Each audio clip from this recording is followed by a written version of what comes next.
Hello, friends. This is Becky with Becky Budgets. Just wanted to go ahead and come on here to do our weekly budget. As you all know, there are two things that I always want on Monday mornings to make my day a little easier.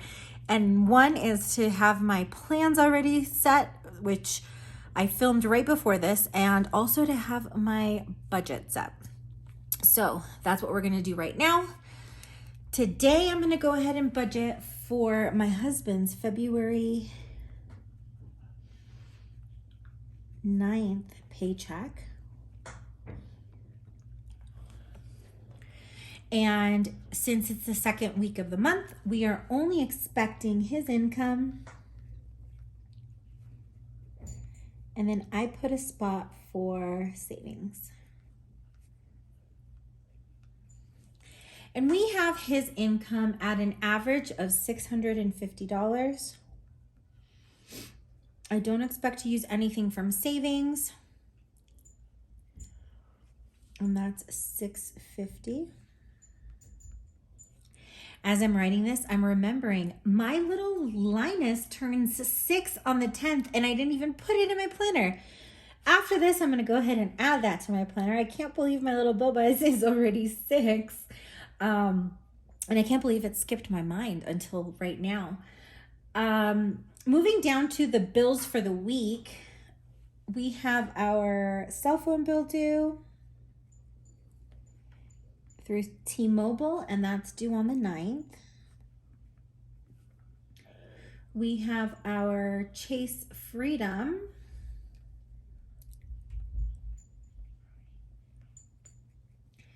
due on the 12th.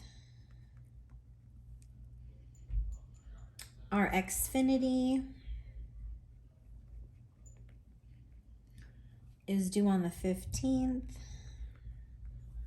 And so is my husband's student loan through Advantage.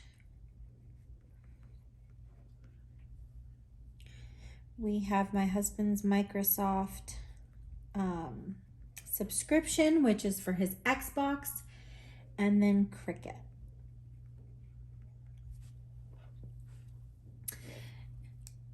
Now, what I'm noticing in February is that we have a lot of high amount bills together in the weeks. Usually they're spread out a little easier. And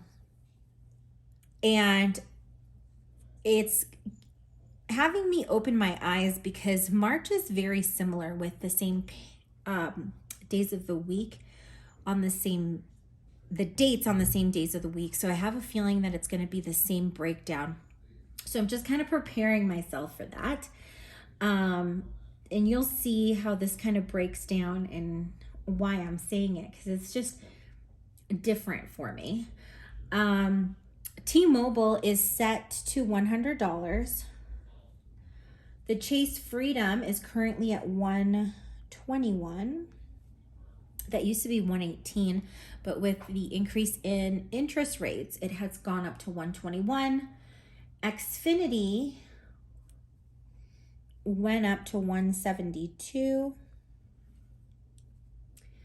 Advantage I have down for $181.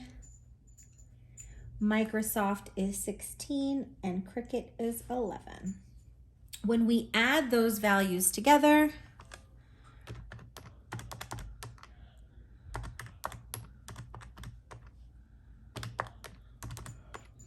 that equals 601.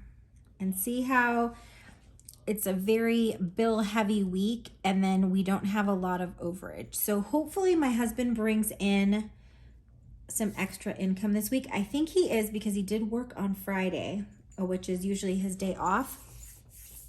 It's been easier for him now that he's on days. He has more energy.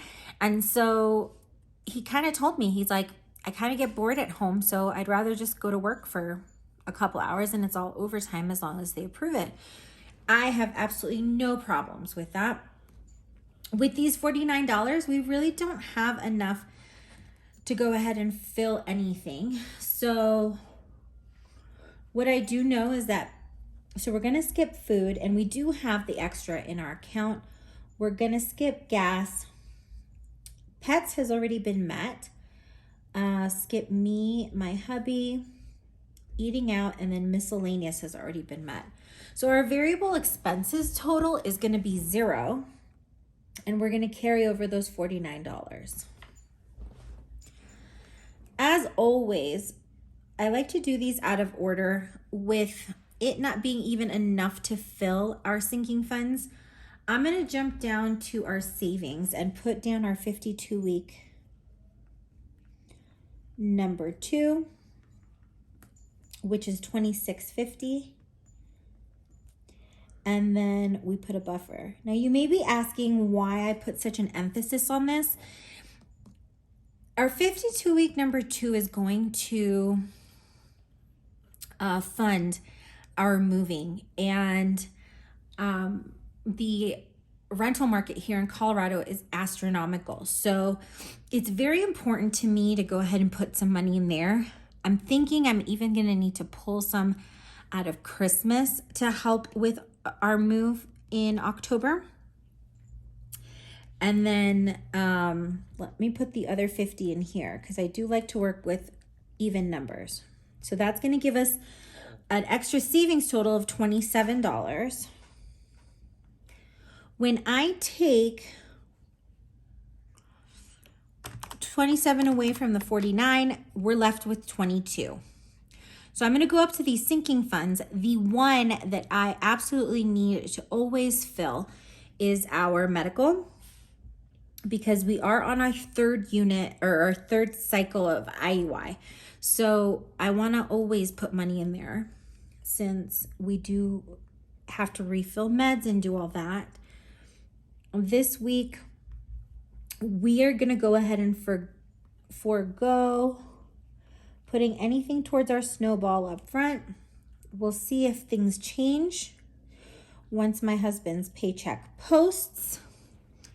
But that, my friends, is how we're going to get a zero-based budget.